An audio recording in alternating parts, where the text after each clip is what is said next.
Welcome to the To Love, Honor, and Vacuum podcast. I'm Sheila Ray Gregoire from ToLoveHonorAndVacuum.com, where we like to talk about sex, and that's what we're going to do this week. So I have brought my daughter on, which I know sounds like super weird, but we have great conversations. Yep, and it is super weird, and it's okay. So Rebecca is joining me, and we are going to tackle this week a comment that came in from a woman on the blog. So she wrote in saying that her husband has been listening to our Start Your Engines men's podcasts and reading some of our posts in the men's corner, and he's just feeling really depressed because it sounds like we're saying that guys are responsible for whether or not a woman feels good in bed. Yeah. And that he doesn't think it should all be on his shoulders. So today on the podcast, we're going to ask, whose responsibility is it that a woman feels good in bed? So are you ready? Let's go. For those of you watching on YouTube, we are, of course, doing this again in our closet. My closet. In your closet. In my closet. My closet is not this nice. Because we're told the sound is better in here. And maybe one day we will figure out how to set up a good podcast in your office. We have bought the foam pads for the walls. We have to figure out how... please, Lord, just help us figure it out. Yes, we have bought multiple microphones. We have tried many things. And somehow it seems like the closet works best. Yeah. So here we are, banished to the closet. As we talk about whose responsibility is it that men feel good. Women feel good. That women feel good in bed. Okay, Yeah. So I actually want to back up a little bit and say I actually do think that a lot of this is up to the woman. Like, the guy can only do so much. And that's why we have something on the blog called our Boost Your Libido course, which is directed at women. Yes, not boost her libido, boost your libido. Yeah, like on how women can get more in the mood and get a more positive view of sex and understand their bodies better and understand sexuality better. Yeah.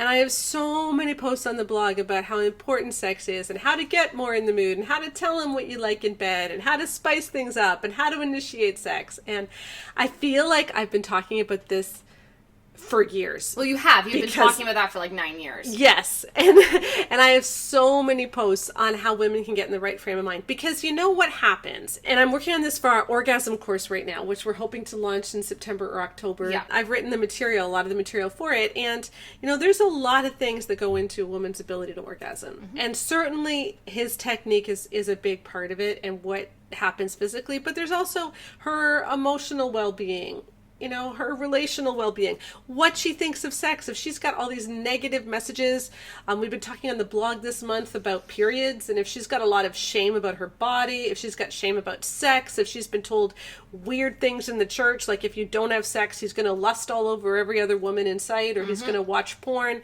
I mean, that does not make her want sex. Yeah. And so there's lots of things that she has to do to get to the point where sex can be good. It's like she has to get rid of all the stuff that's weighing her down so that she can just get to a neutral point. Yeah, exactly. You know, or in some of the sex literature, they call it taking off the brakes. You know, the things that are applying the brakes, the ways that she's applying the brakes and stopping sex from feeling good. She has to stop doing that. But when it comes to actually making sex feel good, assuming that she has done that and taken the brakes off, I don't know how to tell you this, guys. But you're the accelerator. But you're the one. It actually is up to you. Like, it is. And the thing is, women can obviously do things themselves that make themselves get super turned on. Okay? Absolutely. Fantasy's a big one. A lot of women fantasize, and honestly, they can almost get themselves all the way there. Right. You know? Yeah, they can. And women that's not can masturbate. And that's not something that we... Then we don't recommend saying that your entire sex life is based on fantasy. Like, if the only way that you're able to have sexual pleasure is through fantasy, then that's... Maybe talk to a counselor and make sure there's something deeper going on, you know, and women obviously can masturbate. So she can bring herself there. Yeah. But all the stuff that in a mutual relationship, what a woman can do in order to help herself reach orgasm is take her foot off the brakes. Mm-hmm. And then it's your responsibility to put on the gas. Yeah. Like, you know, it is your responsibility. And I just can't help but think that if we flipped this would be so clear, right? That if a man is in a marriage where he doesn't have erectile dysfunction, he doesn't have premature ejaculation, like he's sexually healthy, okay? Mm-hmm. And they're having sex. Mm-hmm. And she is doing all sorts of stuff to him. Mm-hmm. And he doesn't get there. Mm-hmm. And it just goes down. Mm-hmm. And he's like, that did nothing for me. Mm-hmm. What would our response be to the wife? Yeah. The response would not be, well, he needs to figure out how to get himself to orgasm. No. The response would be to figure out how she can make him feel better and how she can do better during sex. Mm-hmm. Frankly, if what she's doing is causing him to lose his erection, he doesn't have erectile dysfunction, then they would be talking about her technique. Yeah. So why is it that when women don't orgasm during sex, the question is, well, there must be something that she's not doing. Maybe he's bad at it. Why is that never an option? Like, I'm sorry. Maybe he's bad at it. Yeah. And that doesn't need to be a super shameful thing. Like, if you've never played piano before, maybe don't start with Bach. Mm-hmm. Maybe start with Little Minuet Number 3 or whatever that early one that everyone learns is. You know, which one? Dun dun dun dun dun dun dun. I had it in every single piano teacher's guide that I had for like the 4-year-olds who I taught. It's like a 4-bar melody where it's just dun dun dun dun dun dun dun dun dun dun dun dun dun dun, and that's the entire song. And like that, maybe you need to start there, and then eventually you can do Fur Elise or something. Why is it not okay to say maybe you're bad in bed and you need to figure out how to be better in bed?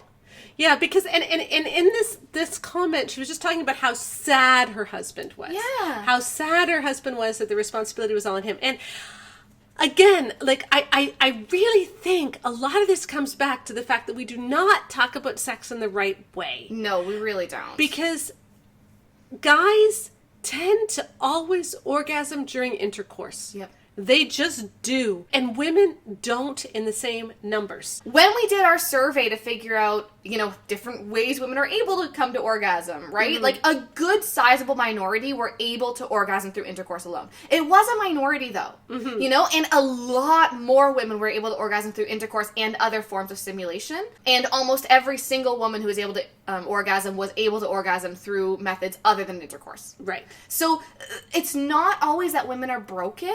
It's just that maybe you're not doing what helps your wife get there. Yeah. And I'm sorry, but you don't get to be sad that sex is so difficult that you have to do 20 minutes of foreplay. Yeah. Like, I'm sorry, but this is something that really bothers me, where men come on the blog and they're looking for us to tell their wives to get in shape and figure out how to have a penis, in essence, when they're having sex. Like, sorry, she doesn't. She has a clitoris. Learn how to use it. Yep. If she's doing everything she can, like, the response to figuring out that you need to take responsibility for your wife's pleasure cannot be, poor me. Like, what kind of a sex life are you hoping for? Yeah. Are you looking for a sex doll who orgasms, or are you looking for a wife? Yeah. Like, and I'm sorry, but this really bothers me, because we get so many comments about women who are saying, I'm trying so hard, but he won't do foreplay. I'm trying so hard, but he's treating me like the hogs on the farm he grew up with. Like, I'm doing everything. Even the women who say, I've taken your Bouche de Libido course, but he won't do foreplay. And what am I supposed to do when now I want sex and I believe that it's a good thing, but he won't make it feel good for me? Yeah. And it's just, the answer should not be, oh, poor him, she doesn't orgasm the way he does. The answer should be, well, you need to figure out how to make sex good for your wife. Yeah. Yeah, because it is not a cause for sadness that she doesn't orgasm during intercourse. No, or even if she struggles with orgasm in general, the sadness should not be that you have to do more work to get her there. The sadness should be that you haven't been doing the work. To get her there. You know, and I said this on the podcast 2 weeks ago, I think it was, in the Start Your Engines podcast with my husband. I said, if you make the hand motion that manually stimulates a man, and now make the hand motion that manually stimulates a woman, and you'll find that one of them resembles intercourse a lot more than the other. Exactly. And so it's natural that intercourse is going to feel better for a man than a woman, like, in general. Now, there's many women for whom intercourse feels great and they're able to orgasm that way, and that's wonderful. And I hope that more women can, because I think that that's great. But just because she can't doesn't mean she's broken, and it doesn't mean that you have to mourn something that you've lost. It didn't. The issue is also, this comment did not sound like he was mourning something he lost. It sounded like he was having a pity party because he had to try. Yeah. And that's what really bothered me. Yeah. Yeah, and, you know, I don't know how to say this any more than Becca already did, but let me just remind all of us that it was God who created women's bodies. Yeah. It was God who created the clitoris to be outside the vagina. Okay? He didn't stick it up there. Yeah. He stuck it outside the vagina, where it doesn't actually get a ton of stimulation during intercourse. not in the same way. And so if she is going to get intense stimulation to the part of her body that is most likely to bring her to orgasm, that's not primarily going to be through intercourse. Yeah. And I think if we just stop talking about sex as if it's only through intercourse, and I've said this so many times, and so I'll say it again, that sex is the whole picture. It's everything sexual that you're doing together, and sex does not just include him putting his penis in her vagina and moving around until he climaxes. Sex is the whole thing. Okay? Yes, and I think that there's a reason why we've been talking about sex that way that actually has even more of an impact on this kind of mentality as, oh no, she needs foreplay. I'm so sad now that I can't have sex the way that I want. Because I'm sorry, we have a lot of men on this blog who are like, I want my wife to feel good. I feel like such a man when I make my wife feel good. Mm-hmm. Like, we have all sorts of men on this blog who are like, dude, what are you doing? Like, make your wife feel good. Yeah. You know, like, it's awesome. It's sexy. It's incredibly energizing to watch your spouse enjoy what you're doing to them. But if you've been raised as a man to believe that sex is all about you getting your needs met, and sex is only about you having release, then her sexual pleasure is not a turn-on anymore. You know, we need to not only teach people that sex is about more than just intercourse, but teach them the why. Right. Which is because sex is relational. And if you find making your wife have sexual pleasure in a way that doesn't actively stimulate your penis not hot or erotic, you have a horrible view of sex. Yes. You have an absolutely horrible view of sex. Because I really don't understand why any man who's good in bed would not enjoy watching his wife find him good in bed. Absolutely. Like, seriously, just do stuff to her that feels good. Figure it out. Yeah. If she doesn't know what feels good, then don't see this as an inconvenience to you. See this as a chance to bless and love her. It is not difficult. Now, to be fair, I'm not saying that getting her aroused is not difficult. I'm saying the mindset shift is not difficult. Yes. That's what I'm saying. Yes. Being a decent husband is not difficult. Yes. Absolutely. It shouldn't be. Because there are many women who their husbands would love to give them pleasure, and the women are the ones who are resisting. Exactly. And that's what I'm saying. It's not the arousal piece is not what I'm saying is not difficult. What I'm saying is it shouldn't be difficult to expect men to actually want to be good and loving husbands. And this is something, okay, and here's my pet peeve now. Okay. I was having a conversation with a guy who's a Christian now, but for many years he was not in that life in the same way. And he's in kind of this isolated community where men outnumber women. Yeah. Okay? And so there's a lot of competition for women. And if you're a guy and you want sex, again, we're talking secular world here, right? So outside of marriage, you have to bring her to orgasm. Well, because you have to give her a reason to come back. Yeah, you have to give her a reason to come back, and the word's going to get around that you're not good in bed, right? And so the guys who want sex have to do some research on how to make it feel good for women. Now, I'm quite aware that this is not the case in every secular community. In our survey, we surveyed 20,000 women recently for our new book, The Great Sex Rescue, which is coming out in spring. It is going to rock the Christian world, all the Christian teachings that have hurt sex for both men and women, and how we can reclaim a proper biblical view of sex. But in our survey, we did find a higher rate of orgasm among married Christian women than a lot of the surveys that include just dating and common law. So in general, married women do have better sex than single women. Okay, so I'm not saying that, look, the secular world has it so much better. No. What I am saying, though, is that in the secular world and in the dating scene, there is an expectation that guys are going to figure out how to make women feel good. And that sex should feel good for her, too. And you should...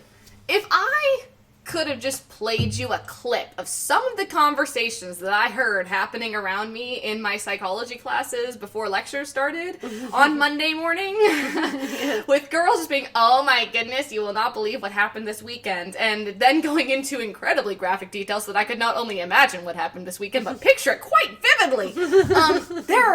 There is a lot of expectation that sex is going to blow her mind too. And I heard a lot of stories of women really just incredibly disappointed by how bad some guys were in bed, and they never talked to them again.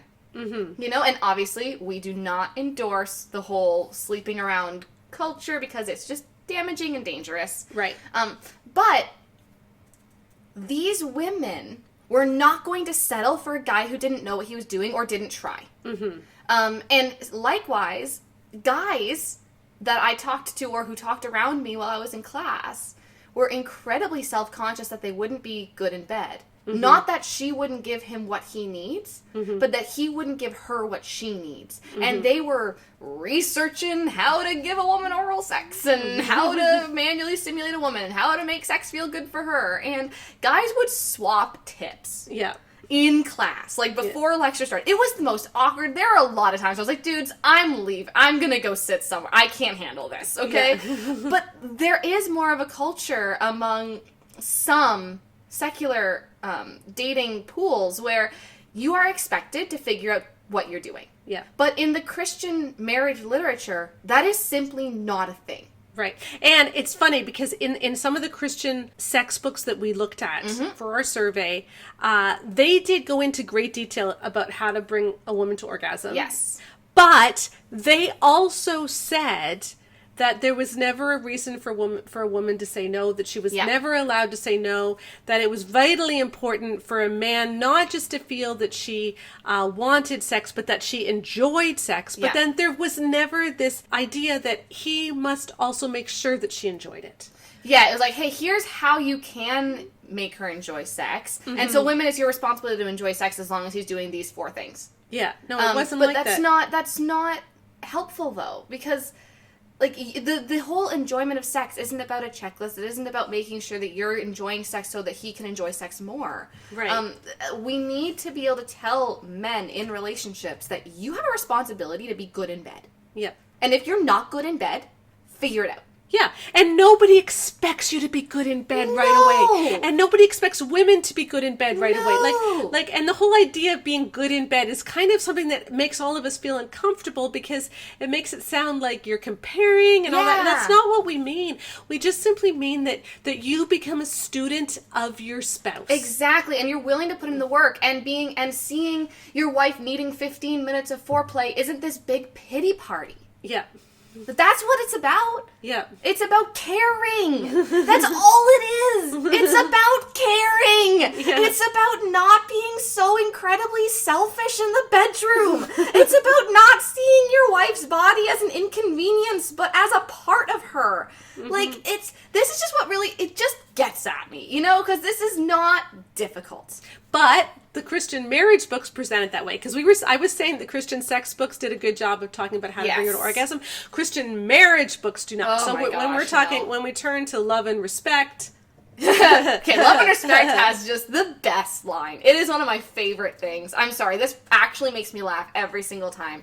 When the author is recounting a time that one of these women who I think was at a conference or something, one of his fans was telling him about advice that her mother had given her where she wasn't having enough sex, and her mom said, why would you deprive him of something that makes him so happy and takes so little time? Yes. And that was like a selling point. Yes, for sex. Okay, if the main selling point you're going to give to women is that it takes so little time, you're doing it wrong. It's just like, it's one thing to say, hey, it's not that long. Like, it's, okay, I'm sorry, not every sexual encounter is 4 hours. No. Right? Like, but saying like, hey, like, you know, you go to bed at 10, you can still be asleep by 11. Yeah. Kind of thing. Or even 10:30.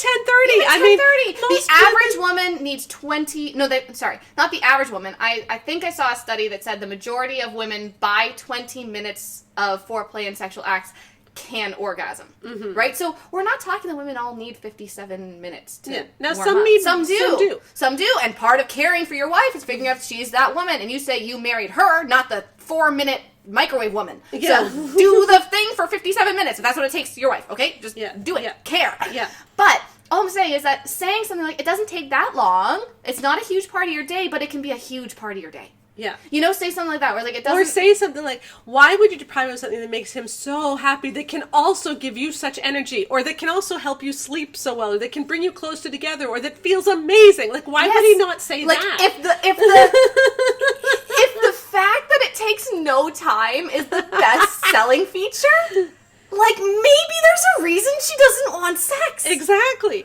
But that's the problem in that a lot of the Christian marriage books, not all, but in a lot, what women are told about sex is that you are not allowed to say no. Yep. He requires it or he's going to feel unloved. And he's probably going to be bad at it, frankly. Because when they say things like it takes so little time, or, you know, he has a need you don't have, or, you know, he needs sex and you need emotional closeness. And so he's going to get sex from sex, and you're going to get him being nice to you afterwards from sex. What it's pretty much telling women is he doesn't need to be good at this. There's no expectation that he'll be good at this. The only expectation is that you'll put out whenever he wants it, because really that's all you can ever expect. Because we can't expect men to try to be good at sex. We can only expect women to lie back and take it. Yeah. Frankly, that's what they all say. And it's ridiculous, because if we just told men, be good in bed, and if you don't know how to be good in bed, figure out how to be good in bed by making your wife feel good in bed as much as you can, just so many of these issues would go away. Exactly. Because we have all these women on our blog who come to us who are just like, I just want to feel aroused. I want to do this. I want to know what God wanted for sex. I want to feel it. I want to want it. But sex has never felt good for me. Sex has never lasted for longer than 5 minutes. Or, you know, we try to do things, and I try to say I need foreplay, and he just goes straight for the clitoris and then gets really mad whenever I ask him for something else. And, you know, sure, he'll try all these things, but then I can just tell he just wants to get it over with already. And it's like, men, do you not realize that you are shooting yourself in the foot? Like, or other areas. Like, but do you not realize how much you are hurting your marriage by not taking the time to figure out how to give her something to look forward to?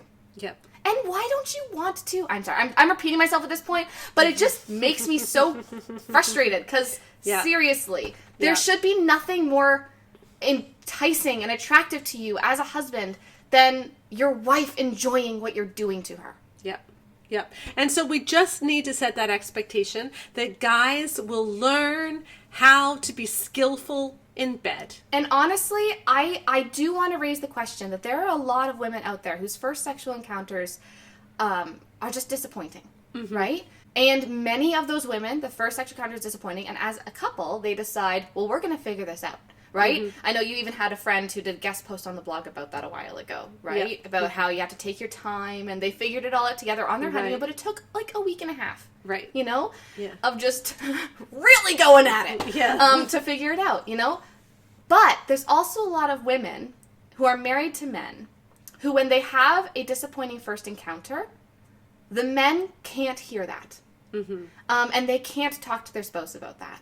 And the men see that as her problem, not his. And I wonder how many of those women who now are struggling with arousal, are now struggling with anorgasmia, if the first time they had sex, there had been an expectation in the relationship that he was going to take time for her. He was going to make sure that she was enjoying herself and she got aroused. And he was going to take his time enjoying her before he just rushed in to do the deed. I wonder how many of those women would still be actually struggling with those things if their first group of encounters with their husband had been based on this expectation that he's got to be good at this.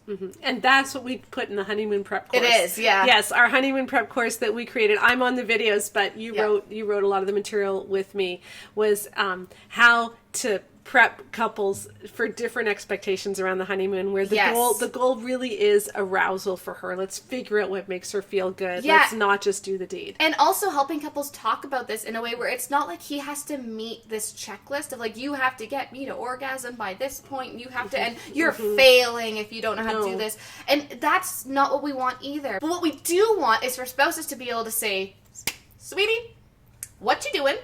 Not pressing any buttons. And the button's a little to the left. A little to the left. And a little higher than you think it is. And so we just need to be able to have this conversation where the expectation is not that she will enjoy herself completely regardless of what he's doing, because her orgasm is all her responsibility. Also, his orgasm is all her responsibility as well. That's not healthy. What we need is to understand that each of you are individually in charge of getting past any roadblocks or any brakes that are being pressed, or any hurdles that you're placing in front of a healthy and enjoyable sex life. That's your responsibility. And some of those could be really difficult ones, like sexual trauma in your past that you need to talk to with a licensed counselor.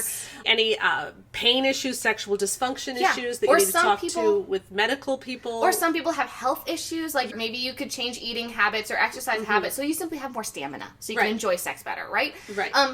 And some of those things that are breaks, you as the spouse need to help with as well. You know, we had a whole emotional labor series going on in June. Yes. Right? Like, that just talks about how emotional labor and the mental load of running a household and having a family is often all on women's shoulders, and it is a huge contributor to that pressing on of the brakes. Yeah, you know? and the brakes, we're talking BRAKES. Yeah, not like BREAK. Yeah. Like brakes on a car, it's something that slows you down, that really stops you. And so it's not like you can just expect your spouse to be eager and ready and willing for sex without helping them lift off the brakes. But you do, within as much as you are able to, need to lift off the brakes yourself. Yes. Okay? You do. If you have severe body image issues and that's holding you back, you need to do the work to understand your worth in Christ. Your spouse also needs to not tell you that you look fat. Right. Like, seriously. Yeah. Like, and so it goes both ways, right? So you both need to work on the brakes, but you cannot expect someone to lift the brakes without doing any work yourself. Yes. Okay? Even with emotional labor, even with things like body image issues, if you are applying the brake yourself, you need to be the one who is lifting off the brake. And that's women's responsibility when it comes to orgasm. Absolutely. And that is also men's responsibility when it comes to orgasm. He cannot be spending hours on video games or doing overtime at work all the time and simply expect to come home or come upstairs and just have sex whenever he wants it. He has been placing a hurdle for sex, and he needs to be responsible for lifting that hurdle as much as is possible. Yes. Right? Now, when it comes to making it feel good, sorry, buddy, but you gotta make it feel good for your wife. Yeah. And women, they make it feel good for their husbands. And a lot of men might say, but it's so much easier for her to make me feel good. Isn't this unfair? Yeah. Because, like, I have to do all this work to make her feel good, whereas she just needs to, like, just do her thing and I feel great. I'm like, okay, but it's also easier for you to orgasm, so put all this in perspective, buddy. Yeah, and also, God was the one who designed your body that way. Guys, I think a lot of guys just want to have sex where they don't have to think. Yeah, and I'm sorry, but you got married. Yeah, and sex is about intimacy. It's about a true knowing of each other. It's about a mutual relationship where you actually care for each other, and that means that, you're going to have to do some work. Well, and not only that, there are so many studies that have shown women's sexual capacity is astounding. Okay? Multiple orgasms, successive orgasms, prolonged orgasms. And like deeper ones than men appear. And as much as they can measure it. Yes. As much as, when they look at all the different things that go into your experience during orgasm, frankly, if you're good at it, you can make your wife feel amazing. Yeah.